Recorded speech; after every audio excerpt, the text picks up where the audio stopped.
Assalamualaikum warahmatullahi wabarakatuh. Salam sejahtera untuk kita semua. Selamat datang untuk rekan-rekan mahasiswa yang saya banggakan dimanapun Anda berada. Semoga kita selalu dalam keadaan sehat walafiat dan selalu dalam lindungan Allah Subhanahu wa Ta'ala. Selamat datang di ruang belajar untuk mata kuliah Standar Akuntansi Keuangan Entitas Tanpa Akuntabilitas Publik. Pada sesi hari ini saya akan membagikan terkait dengan bagaimana sih menyelesaikan atau menyusun laporan keuangan berbasis SAK etap.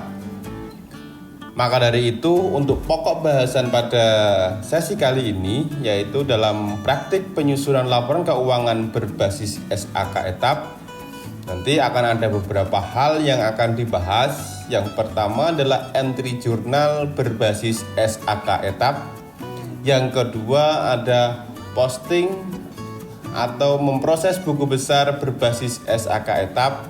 Yang ketiga adalah menyusun worksheet atau neraca lajur berbasis SAK etap. Dan yang terakhir adalah menyusun laporan keuangan berbasis SAK etap.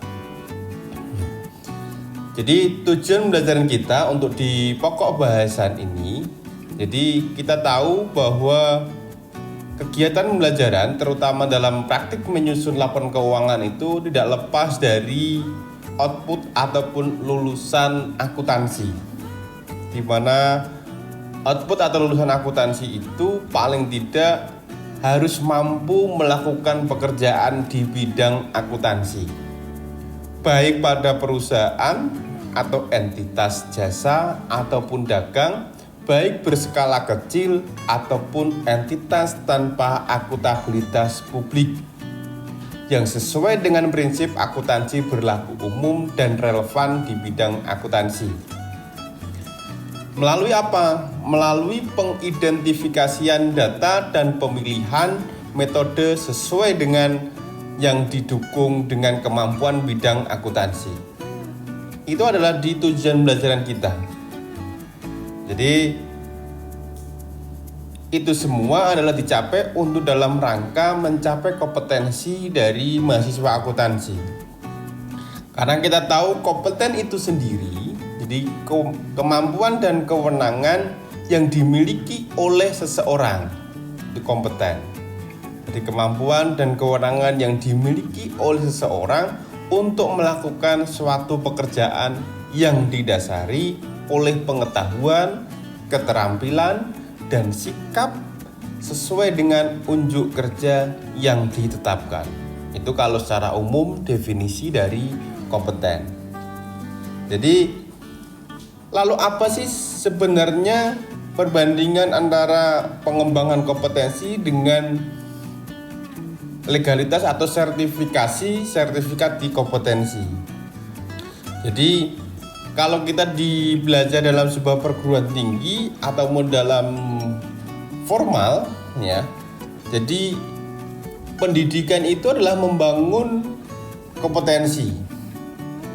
Kalau lembaga yang memiliki sertifikasi atau membuat sertifikasi atau lembaga sertifikasi profesi itu adalah memastikan dan memelihara kompetensi tersebut. Nah itu. Jadi maka dari itu kita sebagai calon lulusan sarjana ekonomi khususnya di akuntansi, di mana untuk jenjang KKNI-nya adalah di level 6.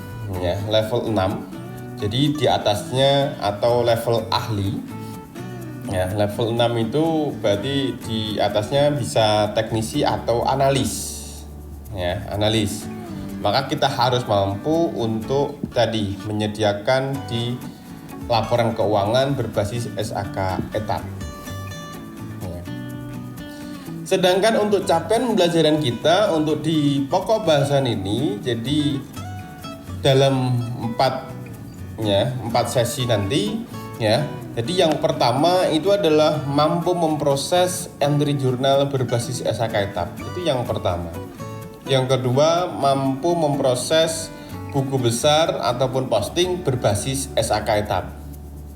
Dan yang ketiga, mampu menyusun worksheet ataupun neraca lajur berbasis SAK etap, dan yang keempat adalah mampu menyusun laporan keuangan berbasis SAK etap. Ya. Dengan gambaran umum materi terkait dengan di kompetensi yang ingin kita capai untuk di pokok bahasan ini, itu adalah pertama adalah entry journal, yang kedua adalah posting, dan yang ketiga adalah materi adalah worksheet atau neraca lajur, dan yang keempat adalah laporan keuangan. Jadi untuk yang pertama kali yaitu di memproses entry journal. Jadi memproses entry journal berbasis SAK etap. Jadi kegiatan yang pertama kali yang dilakukan oleh seorang akuntan, jadi kalau dalam sistem informasi akuntansi itu adalah di jurnal. Jurnal itu adalah di pencatatan. Jadi tahap untuk di pencatatan. Jadi kalau kita misalnya beberkan tahapan pencatatan itu ada beberapa. Yang pertama ada transaksi, kemudian bukti transaksi, barulah dilakukan pencatatan atau di jurnal, kemudian di posting ke buku besar. Jadi peristiwa transaksi dalam kaitannya dengan di pembuatan, penerimaan bukti transaksi, pencatatan dalam jurnal, dan posting ke dalam buku besar. Jadi jurnal sendiri itu seperti apa? Jadi jurnal itu merupakan alat untuk mencatat transaksi perusahaan yang dilakukan secara kronologis. Ingat, secara kronologis. Berarti apa? Berdasarkan urutan waktu terjadinya. Dengan menunjukkan rekening yang didebit dan rekening yang dikredit, beserta jumlah rupiahnya masing-masing di rekening tersebut. Itu di jurnal. Jurnal sendiri itu ada beberapa jenis.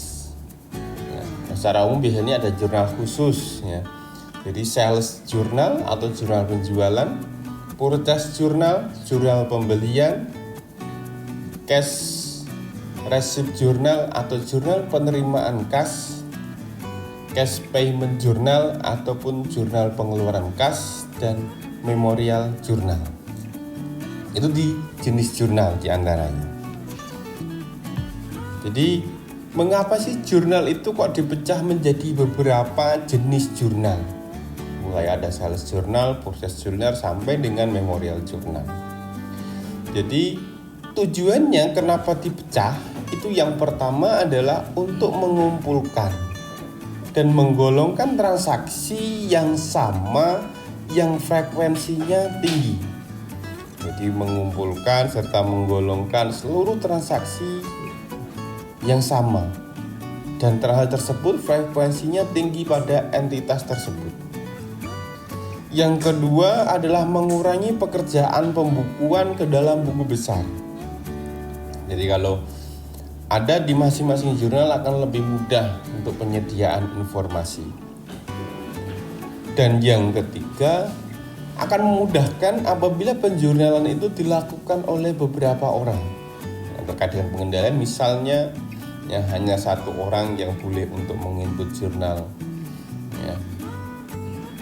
penjualan, jurnal pembelian, dan itu pun orang yang beda-beda. Dan yang keempat adalah untuk pengendalian intern. Jadi sebagai contoh untuk bentuk jurnal saya ilustrasikan. Jadi ada sebuah, jadi yang atas itu untuk sales jurnal misalnya.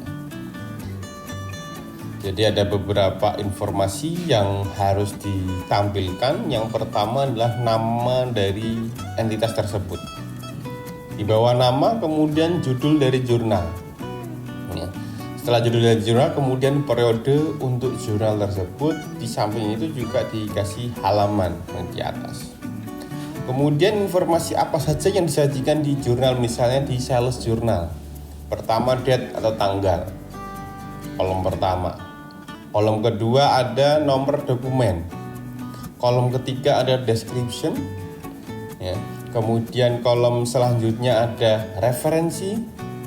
Kemudian kolom selanjutnya adalah debit dan kredit. Di mana kolom debit itu paling tidak mengandung beberapa kolom. Nanti misalnya kolom yang pertama terkait dengan di account receivable, ya, account receivable piutang dagang. Yang kedua ada di order account, ya, beserta amount ataupun jumlahnya. Kemudian di kolom kredit itu ada beberapa kolom. Yang pertama misalnya ada sales, penjualannya berapa. Selain itu ada VAT out, ya, pajak keluaran. Kemudian ada order account beserta amountnya, jumlahnya. Itu bentuk di jurnal atau sales jurnal. Begitupun juga ya terkait dengan di purchase journal, terdiri dari tanggal, kemudian ada nomor dokumen, ada deskripsinya, referensinya, kemudian terbagi menjadi kolom debit dan kredit. Di mana kolom debit itu biasanya berisi merchandise inventory dan VAT in, jadi persediaan barang dagangan dan pajak masukan, serta order account seamonnya. Jadi rekening yang lain itu di kolom debitnya untuk di purchase journal. Kemudian di kreditnya apa? Jadi sesuai dengan kebijakan perusahaan, misalnya kalau perusahaan itu mewajibkan semua pembelian itu dilakukan secara kredit, berarti kreditnya bisa account payable, ya, account payable atau utang dagang, ya. Kemudian tambah dengan rekening order account beserta amountnya. Kemudian ada di bentuk untuk jurnal kas masuk, cash receipt journal. Jadi cash receipt journal itu biasanya kolomnya berisi mulai dari tanggal, nomor dokumen, ya, kemudian ada deskripsi, ada referensi, kemudian ada kolom debit dan kredit. Dimana untuk kolom debit dapat berisi terkait dengan di cash in bank, ya, kemudian order account beserta amountnya. Kemudian kolom kreditnya, ya, bisa berisi account receivable, ya, beserta order account beserta amountnya, jumlahnya. Itu untuk bentuk di jurnal kas masuk atau cash receipt journal. Sedangkan untuk cash payment journal, ya, jurnal kas keluar, itu biasanya berisi di beberapa kolom. Kolom pertama berisi tanggal, kemudian ada nomor dokumen, nah, kemudian ada deskripsinya, kemudian ada referensinya, kemudian ada kolom debit dan kredit. Kalau di cash payment journal, kolom debit itu terbagi menjadi beberapa kolom. Kolom yang pertama ada account payable dan kolom yang selanjutnya ada order account beserta amountnya. Sedangkan untuk di cash payment journal, untuk di kolom kredit, ya, ada cash in bank, ya, kemudian ada order account beserta amountnya, ya. Sedangkan jurnal khususnya yang terakhir itu terkait dengan di memorial journal atau jurnal umum. Jadi di memorial journal biasanya kolom yang tersedia itu mulai dari date atau tanggal, nomor dokumen, deskripsi dari kegiatan, kemudian ada referensi, ya, kolom debit dan kolom kredit, ya.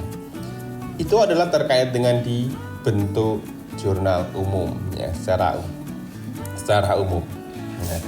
Lalu selanjutnya adalah mari kita untuk mempraktekkan, kita praktik untuk entry jurnal berbasis SAK etap. Di mana untuk kita bisa melaksanakan entry jurnal berbasis SAK etap, jadi tugas dari Anda, silakan download untuk file materi terkait dengan di soal untuk entry jurnal berbasis SAK etap pada aktivitas di LMS yang ada.